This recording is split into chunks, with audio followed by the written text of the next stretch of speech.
There are places beneath our feet that haven't felt a human breath in decades. Some were sealed off intentionally. Others were simply forgotten. But the thing about forgotten places is that something always finds a way in. Tonight, 3 people discovered what lives in the tunnels. Welcome to True Terror Files Official. Tonight we're going deep, not into the woods. We're going underground, into the concrete veins and brick arteries running beneath cities and forests and industrial graveyards. 3 separate accounts. 3 different locations, but all 3 share one thing in common: a doorway. Where no doorway should be, a passage that wasn't on any map, and a choice to go inside anyway.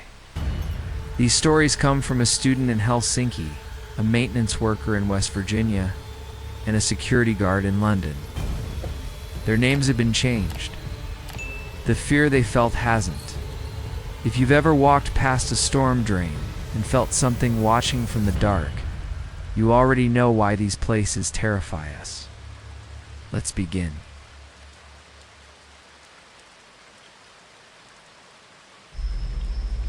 Leena Koskinen was 22, an architecture student at Aalto University. And she'd spent the better part of her thesis year obsessing over Finland's cold. War infrastructure specifically, the network of civil defense tunnels and bunkers carved beneath. Helsinki's granite bedrock, most of which had been decommissioned in the 90s and sealed with welded steel plates.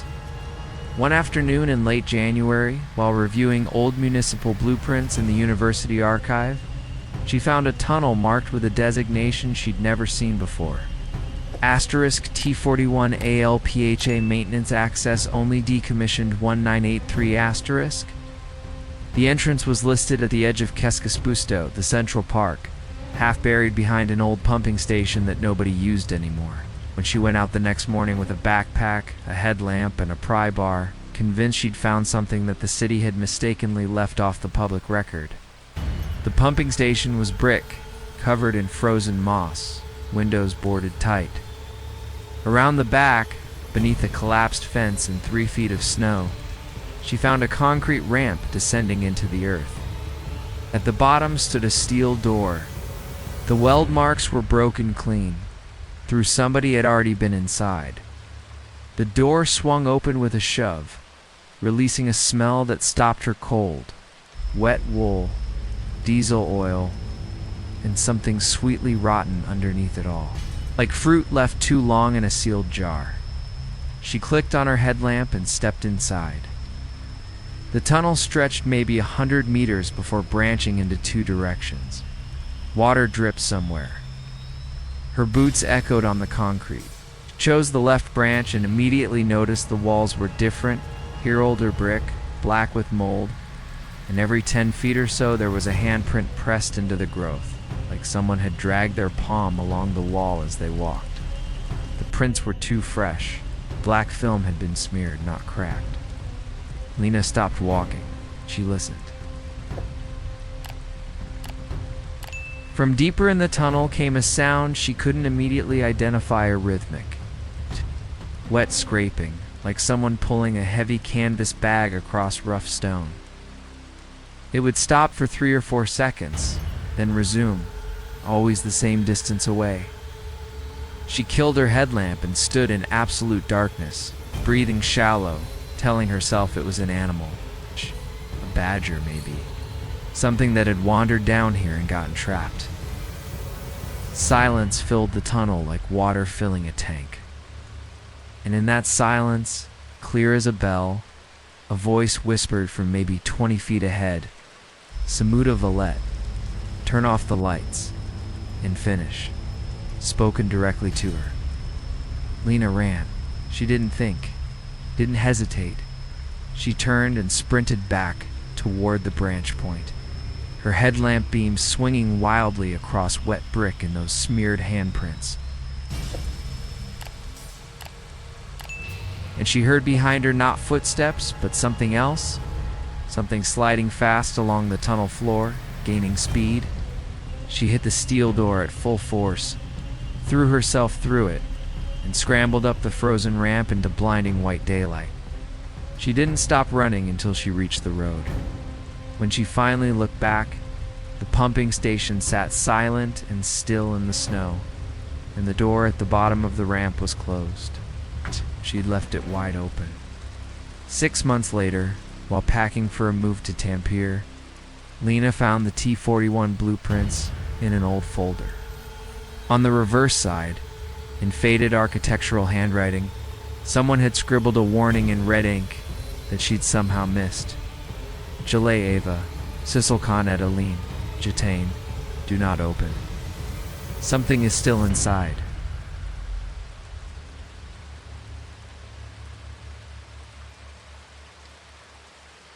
Dominic Price worked third-shift maintenance at the Blandworth Water Treatment Plant in Fayette County, West Virginia, a facility built in the 1970s over the remnants of a coal mine that had flooded catastrophically in 1951, killing 34 men whose bodies were never recovered because the collapse had sealed the main shafts too completely to risk excavation. The plant's basement level connected to a concrete drainage culvert that ran 200 feet into the hillside. Dominic's supervisor called at the Old Throat and told him on his first day to never go past the pressure valve at the 50-foot mark because the culvert beyond that point wasn't maintained anymore, and the county didn't want the liability. On a humid August night, with a thunderstorm hammering the hills and the plant's sumped pumps working overtime, Dominic noticed water backing up in the basement drain faster than it should have been. Something was blocking the culvert. He radioed his supervisor. Got no response.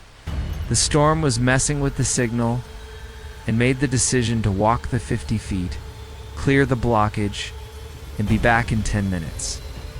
He grabbed a flashlight, waded into ankle-deep water, and followed the corrugated concrete tube into the hillside. The valve at 50 feet was an old iron wheel, rusted solid. And just past it, the culvert changed, the concrete ended, placed by raw rock walls, shored up with rotting timber beams that Dominic immediately recognized as mine infrastructure. Decades older than the treatment plant above it, the water got deeper, the air got colder. He'd gone another 30 feet when he saw what was blocking the flow. A collapsed support beam had fallen across the channel, trapping a mass of debris branches, plastic bottles, what looked like a shredded tarp, to a sodden dam. He grabbed the beam to heave it aside, and his flashlight caught something pale tangled in the debris. A hand, human, bloated and gray, the fingers curled inward like a dead spider. Dominic recoiled, splashed backward, and his light swept across the walls behind the blockage. What he saw made no sense. The walls were covered in writing, not graffiti, not paint, but something scratched into the stone with desperate repetition. The same 4 words over and over, hundreds of times. Let me breathe, let me breathe, let me breathe. The handwriting varied. Some of it was shaky. Some of it was carved so deep the letters were grooves. Dominic stood frozen, water swirling around his knees. And that's when he noticed the sound that had been hidden beneath the storm and the pumps and his own pounding heart breathing. Slow, labored, wet breathing, coming from somewhere beyond the collapse, somewhere deeper in the mine. The debris dam shifted slightly, as if something on the other side had pressed against it. Dominic turned to run, and his flashlight died batteries just dead, no flicker. Nothing and he was left in absolute blackness with the breathing and the shifting debris and the unmistakable sound of something crawling over the rocks toward him. Dragging itself through the narrow gap in the fallen timber, he didn't wait. He ran blind, one hand trailing the rock wall, cutting his palm open on the scratched words. Feeling the letters under his fingers, breathe, breathe, breathe, till he slammed into the culvert's concrete section and saw the faint glow of the basement lights ahead. He burst out of the drain and didn't stop until he was on the main floor. The next morning, a county inspection team with proper equipment found the collapsed beam and the debris, but no body, no hand, no writing on the walls. The culvert was clear. The water was flowing fine. Dominic quit 2 days later and moved to Ohio. He still dreams about those words scraped into the stone, and the worst part, the detail that wakes him up at 3 in the morning, is that some of those carvings looked like they'd been made with fingernails.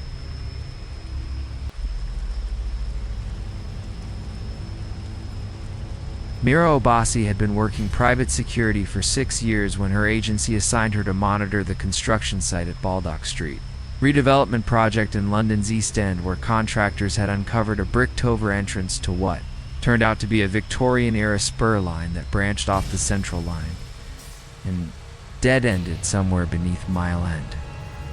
The spur didn't appear on any current tube map. Transport for London sent a survey crew down there, and the crew came back after 40 minutes and refused to return. They wouldn't say why. Mira's job was simple: 12-hour overnight. Shifts in a temporary site office. Watch the cameras. Make sure no urban explorers or scrap thieves got through the fence. The security setup included 4 cameras, 3 covering the perimeter. One mounted inside the tunnel entrance itself, aimed down the brick archway toward the darkness.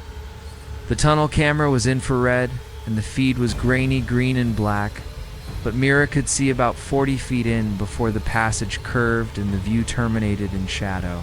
For the first week, nothing happened. On the 8th night, around 2:47 a.m., she glanced at the tunnel feed and saw a figure standing at the curve. It was too far for details, just a human shape, upright facing the camera. Mira assumed it was a trespasser, some daredevil who'd found another way in.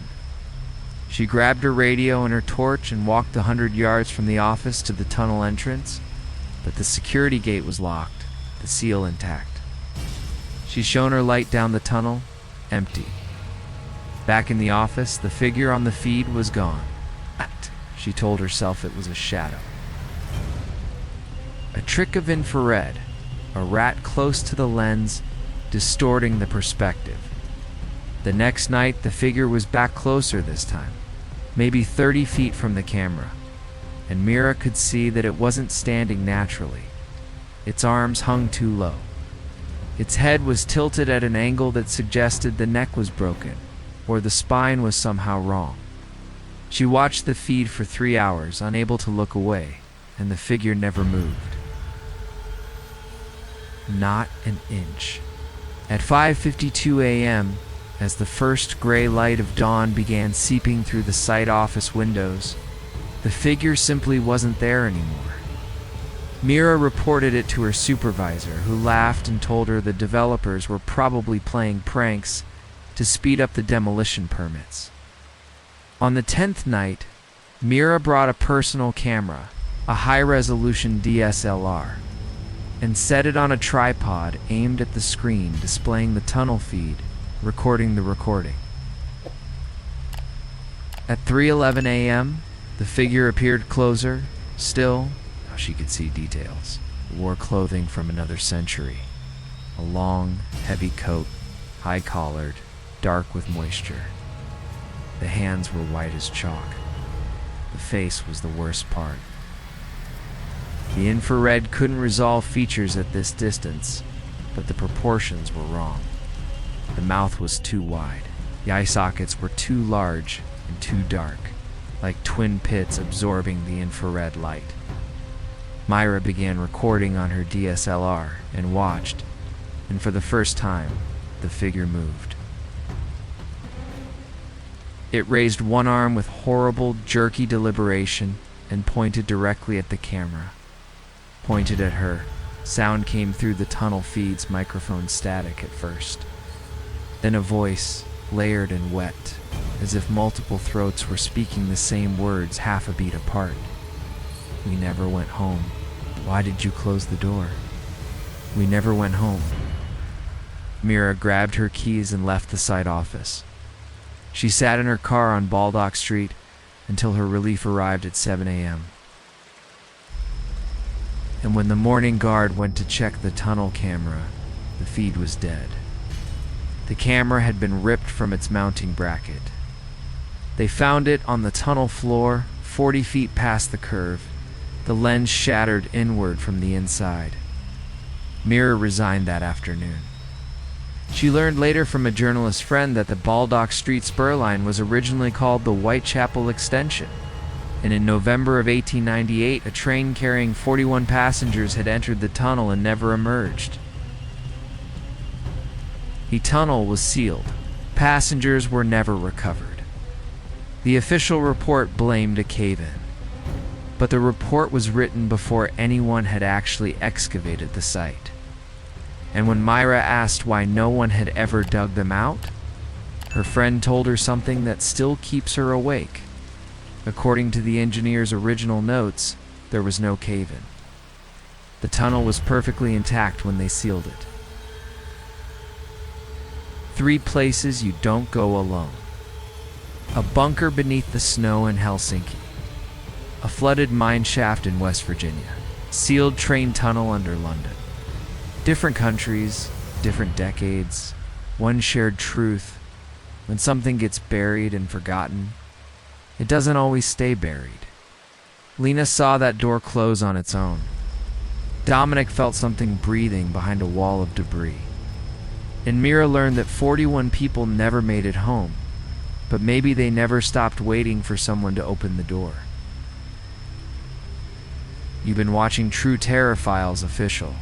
If these stories stayed with you tonight, hit that like button, subscribe, and ring the bell so you don't miss the next collection. I read the comments, and I want to hear from you. Have you ever found a door, or a tunnel, or a staircase somewhere it shouldn't have been? Did you go inside? Drop your story below. Till next time, remember, the ground beneath your feet is never as solid as it seems.